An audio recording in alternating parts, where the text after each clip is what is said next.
এটা হচ্ছে পেঁয়াজ, এটা হচ্ছে রসুন, এটা হচ্ছে আদা।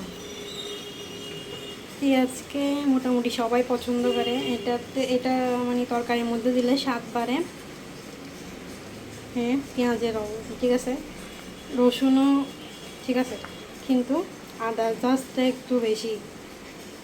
তো আদা আদা জাস্ট মানে আদাটা এমন একটা জিনিস, মানে মানুষে সরাসরি কোনোদিনও খেতে পারবে না, কিন্তু এটা অনেক গুণী একটা সবজির মানে সবজি রান্না করার জন্য।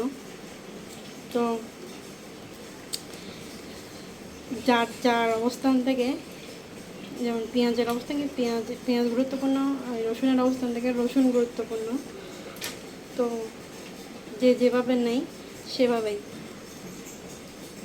তো ভালো খারাপ সবার মধ্যে থাকবে, সবগুলা জীবনে চলতে গেলে ভালোও থাকবে, খারাপও থাকবে, মন্দও থাকবে, সবগুলো থাকবে। তো সবগুলা মেনে নিয়ে জীবনের সামনের পথে গেলে অনেক বাধা থাকবে, অনেক বিপত্তি থাকবে। সামনে চলার পথে মনে হবে অনেক কঠিন, তারপরে থেমে যাওয়া চলবে না, চলে যেতে হবে মানে নিজ গন্তব্যে। তো তারপরে আমি সফলতার মুখ দেখবেন। দেখেন আজকে বৃষ্টি হচ্ছে,